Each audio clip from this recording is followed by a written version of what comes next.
Picture a library where half the books contain brilliant insights and half contain beautiful lies. But there are no labels to tell you which is which. Jorge Luis Borges wrote about infinite libraries containing all possible books, but most of them meaningless. Today, we live in his nightmare, an infinite internet where information about neurodivergent minds multiplies faster than our ability to verify its truth. But what if I told you there is a way to develop perfect vision in this hall of mirrors? Welcome to NeuroRebel, where we don't just challenge assumptions about neurodivergence, we give you the intellectual tools to dismantle them yourself. I'm Anita, your host, autistic, gifted, retired law professor, Fulbright scholar, and your guide through the wilderness of neurodivergent information. If you're new here, you've found the podcast that refuses to oversimplify, won't romanticize neurodivergence, and definitely won't feed you inspiration porn. Instead, we combine rigorous research with lived experience, critical analysis with personal truth. We're building a community of sophisticated thinkers who understand that our liberation lies not in being understood, but in understanding the systems that shape how we are seen. So grab your favorite coffee or tea, adjust your environment however you need it, and let's begin your transformation from information consumer to information detective. Before we dive in, if NeuroRebel adds value to your life, take 30 seconds to follow us on your platform. Share this episode with someone who needs these tools and leave us a review. It helps people find us in the algorithmic wilderness. And if you would like to support this work, you can buy me a cup of coffee and connect with our community at neurorebelpodcast.com and on social media at NeuroRebelPodcast. Now, let's get rebellious about information itself. Today, we're solving a problem that affects every person who's ever searched for information about their neurodivergent mind. How do we tell legitimate insight from algorithmic nonsense? How do you navigate a landscape where misinformation spreads faster than research and where myths persist despite evidence, and where everyone seems to be an expert on your own brain? I'm going to solve that problem permanently, not by giving you more information, but by teaching you to think like a detective about any information you encounter. By the end of this episode, you will have mastered the information detective method, 5 investigative tools that work on everything from TikTok videos to medical professionals to academic papers. You'll understand why the persistent myth that autistic people lack empathy reveals profound truths about how misinformation spreads. And you'll join an exclusive community of critical thinkers who don't just consume information about neurodivergence, they interrogate it. We are using one devastating myth to teach you to see through all of that. Let me tell you about last Tuesday. I was watching the news, which honestly I try to avoid because of what happens next. There was a story about families displaced by flooding, and within seconds, I was sobbing. Not just sad, but completely overwhelmed by their pain, their uncertainty, their loss. It felt like it was happening to me personally. Then, an hour later, I saw footage of community volunteers organizing relief efforts, and again, tears.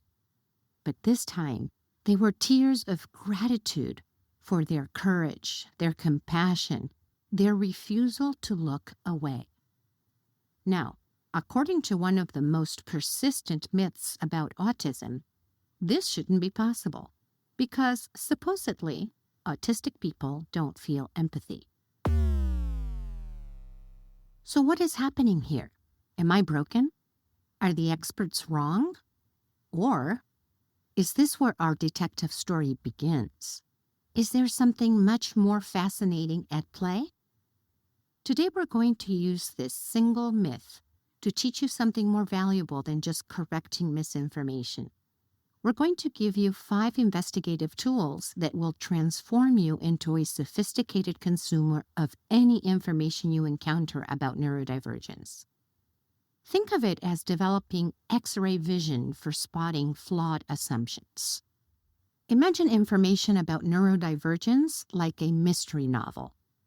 Some stories seem perfectly logical on the surface. But when you start asking the right questions, plot holes appear everywhere. The difference between accepting information and understanding it lies in becoming a detective rather than just a reader. Let me introduce you to what I call the information detective method. 5 tools that will change everything. Tool 1, the origin story. Every piece of information has a birth certificate. And you ask, where did this idea come from?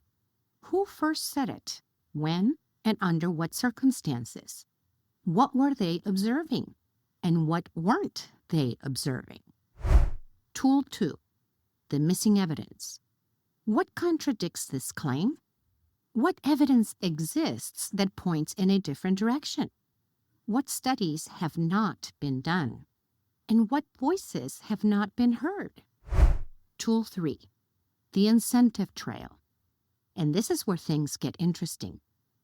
You need to ask, who benefits when this information is believed?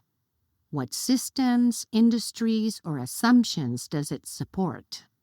Who profits from this belief remaining unchallenged? Tool 4, the experience test. How does this information match up with actual lived experience, both yours and others you trust?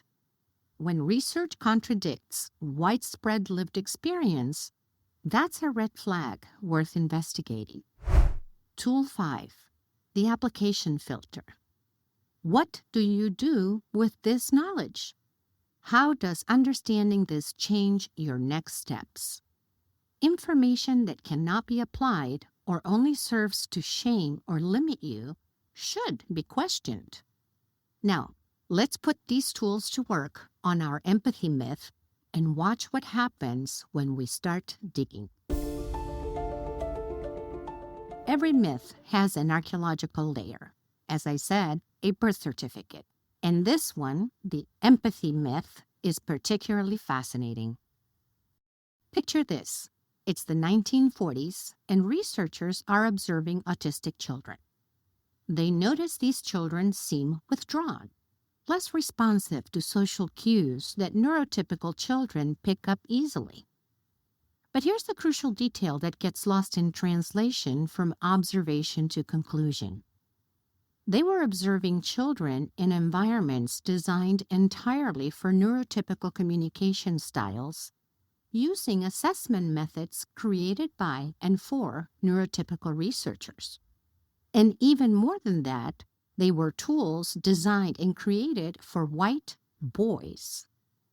Everyone else need not apply. It's like studying fish behavior by watching the fish trying to climb a tree, and then concluding that fish are terrible at locomotion. The methodology shaped the conclusion, and that conclusion hardened into scientific fact. The researchers weren't necessarily wrong about what they observed, but they made a catastrophic error in interpretation. They assumed that different expressions of empathy meant absence of empathy. They mistook communication differences for emotional deficits. Think about it. If you spoke only Spanish and I tested your intelligence in English, would my conclusion that you lack intelligence be valid? Of course not. And yet, this is essentially what happened with empathy research for decades. Here's what the origin story reveals. This myth, the empathy myth, was born from a fundamental misunderstanding of what empathy looks like across different types of minds. The researchers had good intentions, but they were looking through the wrong lens entirely. Now comes the plot twist that changes everything. Let's look at Tool 2 and the missing evidence. Recent research reveals something extraordinary. When autistic people communicate with other autistic people, empathy flows beautifully in both directions. Researcher Damian Milton identified what he calls the double empathy problem. The breakdown isn't happening because one group lacks empathy. It's happening because we're essentially speaking in different emotional languages. Neurotypical people struggle to understand autistic communication patterns just as much as autistic people struggle to understand neurotypical communication patterns. But here's what makes you a detective rather than just a consumer of information, because you're now asking, what other evidence was I never told about? The missing evidence is staggering. There are studies showing that autistic people often have heightened emotional responses. Research revealing that many autistic individuals are so empathetic they become overwhelmed by others' emotions. There is data indicating that autistic people frequently choose careers centered on helping others. There's also the missing demographic evidence. Most early autism research focused exclusively on boys, white boys, and often in institutional settings. When researchers finally studied autistic girls, women, and people in their natural environments, a completely different pattern emerged. Here's the detective question that unlocks everything. If autistic people truly lacked empathy, why do so many of us become overwhelmed by violence in movies, devastated by others' pain, or drawn to helping professions? The missing evidence doesn't just contradict the myth. It reveals that many autistic people experience empathy so intensely that they need strategies to manage it, not develop it. Now let's take the incentive trail tool. This one requires intellectual courage because we are going to follow the trail of who benefits when certain beliefs persist. When we believe that autistic people lack empathy, several things happen. It justifies excluding us from emotional labor expectations. It supports intervention models focused on making us appear more neurotypical rather than understanding our actual communication styles. And perhaps more significantly, it relieves everyone else of the responsibility to learn different ways of expressing and receiving empathy. Now, I'm not suggesting a conspiracy. I'm suggesting something more subtle and pervasive. When information supports existing systems and saves people effort, that information tends to stick around, regardless of its accuracy. Think about it like this. If you discover that the problem isn't that some people lack empathy, but that different types of minds express empathy differently, now everyone has to do more work to understand each other. That is much harder than just assuming one group is deficient. The incentive trail reveals uncomfortable truths. Educational systems find it easier to label students as lacking empathy than to develop multiple ways of recognizing emotional intelligence. Healthcare providers find it simpler to focus on teaching empathy skills than to understand how autistic empathy actually works. And, by the way, what are empathy skills anyway? Even well-meaning family members sometimes prefer to believe their autistic relative can't help their direct communication style rather than recognize it as a different but valid form of caring. Following the incentive trail doesn't make these people villains. It helps us understand why certain myths persist despite evidence to the contrary. Let's take our tool 4, the experience test. This is where you become your own expert. You know your experience better than any researcher, any study, or any authority figure. If you're sitting here thinking, but I feel everything and sometimes so much, you're not broken. You're not an exception. You are evidence that challenges a flawed premise. When I watch people suffer on the news and dissolve into tears, when I see acts of courage and cry with gratitude, that's not an absence of empathy. That's empathy so intense that it's overwhelming. Let me share what the experience test reveals from our autistic community. Autistic people frequently report feeling others' emotions so strongly that they have to leave crowded places. They describe being unable to watch certain movies because the character's pain becomes their own. They talk about sensing others' moods so acutely that it affects their entire day. This isn't a lack of empathy. It's empathy without the neurotypical filters that usually regulate emotional input. The experience test also reveals the double empathy problem in real time. How many times have you been told you are too direct or you don't understand social cues by the same people who completely miss your emotional signals? How often have neurotypical people failed to recognize your empathy because it doesn't look like their own? Your experience matters. Your observations count.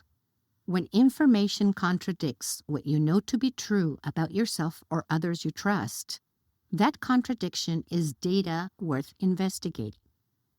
Trust what you know about your own emotional landscape.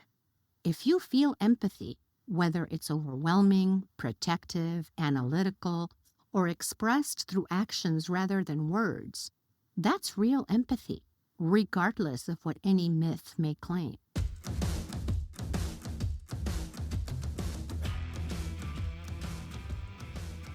Let's turn over to tool 5, the application filter. And here's where the empowering part comes in. What do you do with this new understanding?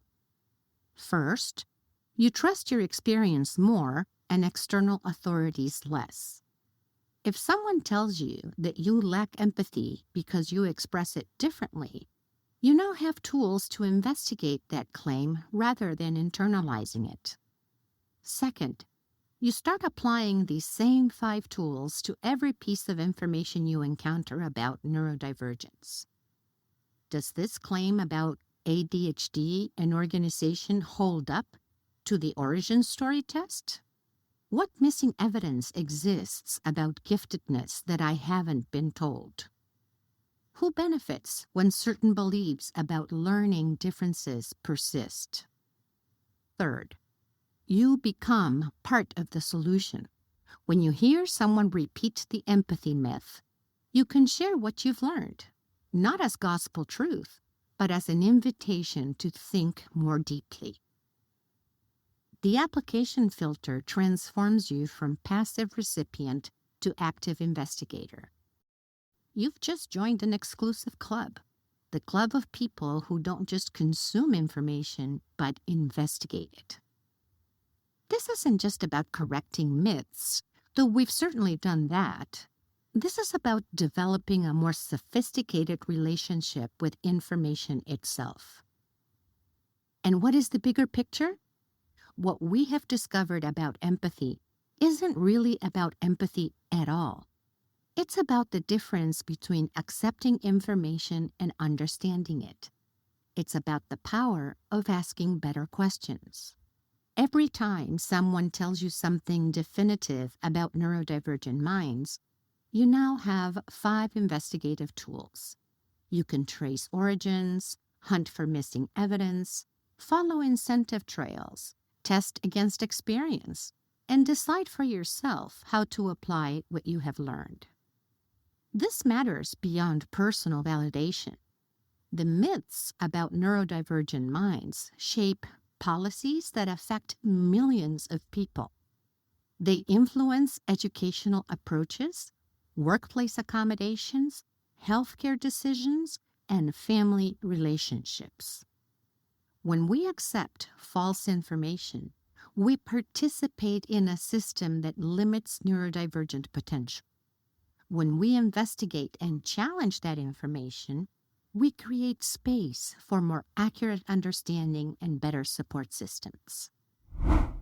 The empathy myth specifically has caused profound harm. Autistic children have been subjected to interventions designed to teach them empathy they already possess. Autistic adults have been excluded from caregiving roles because of assumptions about their emotional capabilities, and families have misunderstood their autistic members' expressions of love and concern. But here's the beautiful part. Understanding how one myth operates gives you the blueprint for dismantling them all. The same pattern appears over and over again. Flawed origins, missing evidence, incentive trails, contradiction with lived experience, and harmful applications. You're not just learning about empathy and autism, you're developing X-ray vision for questionable information about all aspects of neurodivergence. Before you go, I want you to understand what just happened. You didn't just learn about empathy and autism, though we certainly dismantled that myth with surgical precision. You developed something far more valuable, a systematic approach to thinking critically about any information you encounter about neurodivergent minds. The information detective method isn't just about correcting misconceptions. It's about intellectual liberation. Every time someone makes a definitive claim about ADHD, giftedness, sensory processing, or any aspect of neurodivergence, you now have 5 tools ready to deploy. You will hear the origin stories behind the claims. You will hunt for the missing evidence. You will follow the incentive trails that see who benefits from certain beliefs. And you will test everything against your own lived experience and that of others. And then you'll decide how you apply what you discover. That shift from passive consumer to active, well-informed person, that is your superpower now. The next time a professional tells you something definitive about your brain, you'll know which questions to ask. When social media algorithms serve you neurodivergent content, you will recognize the patterns of reliable versus questionable information. When family members repeat myths they've absorbed from outdated sources, you'll have the tools to respond with both compassion and precision. You are now part of an intellectual rebellion against the oversimplification and misinformation that surrounds neurodivergent lives. You see beneath the surface. You understand that there's always more to discover. There are always deeper questions to ask. Welcome to the club of sophisticated information consumers. The world needs more people like you, people who ask better questions, who dig deeper, who trust their own experience while remaining curious about evidence. And this is a huge step in the right direction.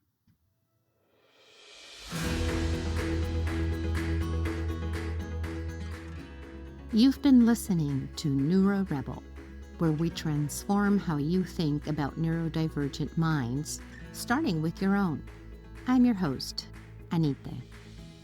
Practice the information detective method on one piece of neurodivergent information you encounter this week. Apply all 5 tools and notice how your relationship with that information changes. And send me an email and let me know how this worked out for you. If this episode transformed how you think about information, share it with someone who's lost in the wilderness of neurodivergent misinformation. Write to us at neurorebelpodcast@gmail.com with your detective discoveries. I read every message, and your insights often spark future episodes.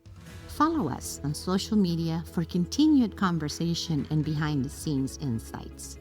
And if this work adds genuine value to your life, consider supporting it financially through the links at our webpage, neurorebelpodcast.com. NeuroRebel exists because this community believes that rigorous, sophisticated analysis of neurodivergence matters.